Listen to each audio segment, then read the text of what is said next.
let's get onto your favorite subject, obviously, which is the New England Patriots playing the Houston Texans, hosting them at Gillette Stadium. Also haven't played each other this season. Obviously, the Texans beating the Steelers last weekend and the Patriots beating the Chargers. Texans, they went to the divisional last year, but they lost to the Chiefs. And since D'Amico Ryan has arrived in 2023, they've been to the divisional round every season, but that's it. They've not gone any further. On the flip side of it, this is the first time in the divisional for the Patriots since 2018. What happened in 2018? We won the Super Bowl against the Rams. We won the Super Bowl, exactly. And then Vrabel's record at Tennessee from 2018 to 2023, he went to the divisional twice. He beat the Ravens, but they lost to the Bengals as well. So though the Patriots team at the minute might not have experience within this area, their head coach does. It's a little bit like we said with Denver and Sean Payton. I mean,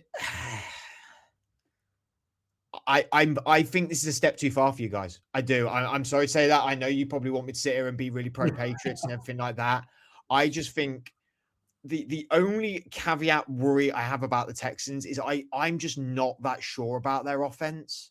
They weren't like that good against the Steelers. Like they were good, but the score definitely flattered how good they were on offense. They weren't amazing.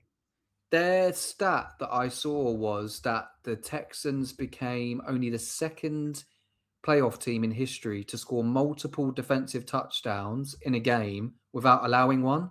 The other one was the Bears in 1940. Wow. That's pretty crazy. Like, yeah, that just highlights exactly what you said, as in their offense didn't do much other than a couple of, Christian Kirk throwback catches. You weren't going to call him by his other name. I really stuck to myself there. Yeah. Oh, Stephen A. had a howler. For anyone who doesn't know, go and watch it.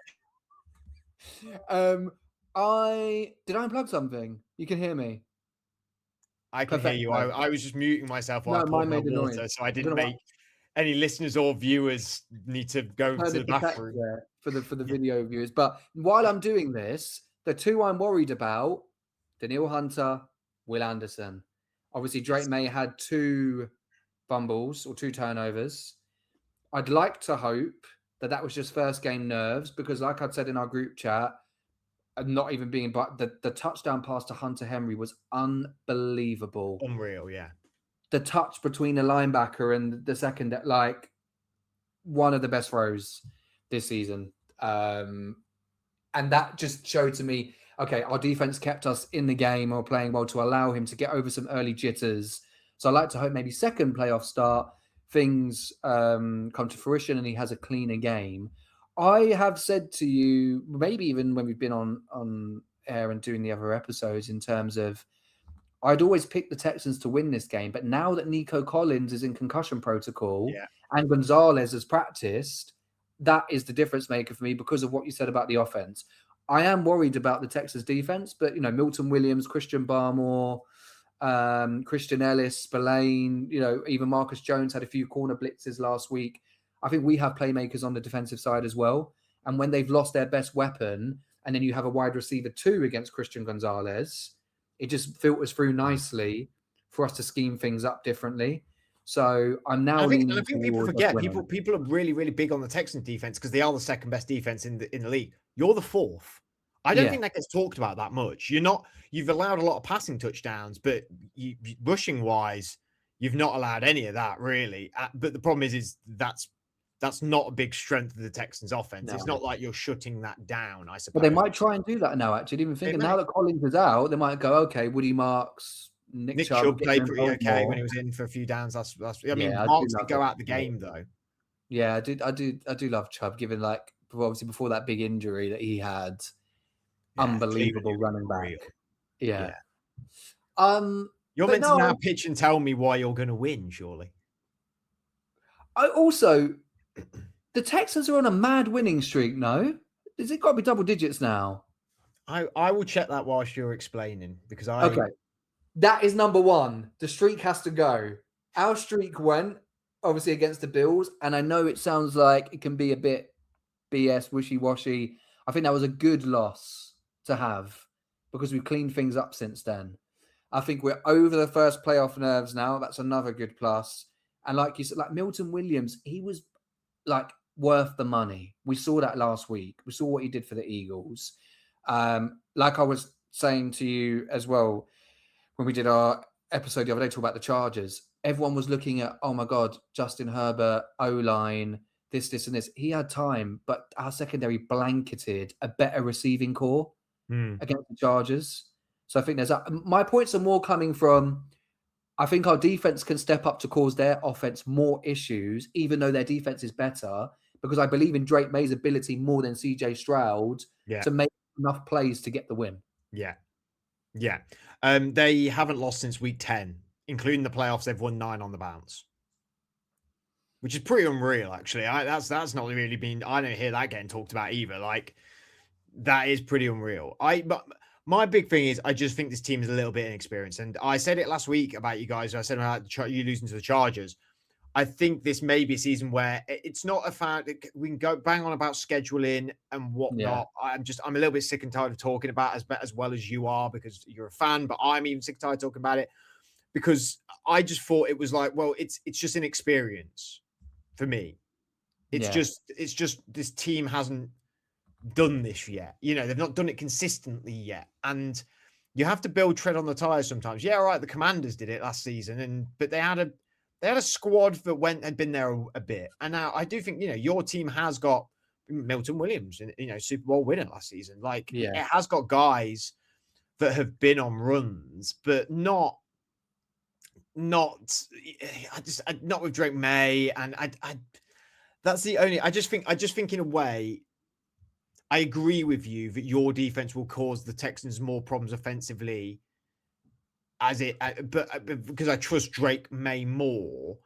But the Texans defense is really good. Yeah. Like, it is just that good for you to just, as a young quarterback who's not seen that or played against that this year, it could be a shit the bed moment for him. Like, it really could.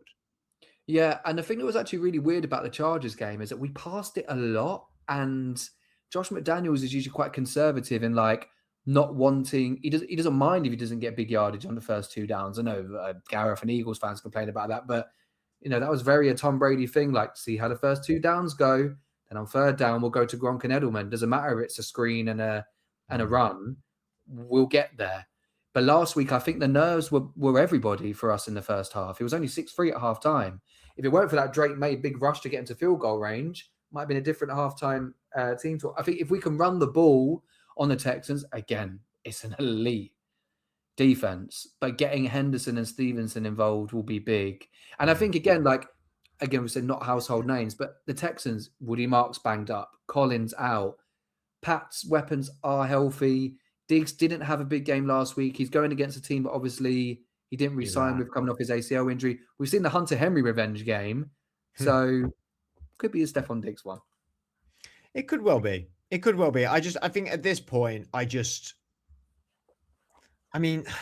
you reckon 1-score game? I think whatever happens, a 1-score game. You know what it is, though?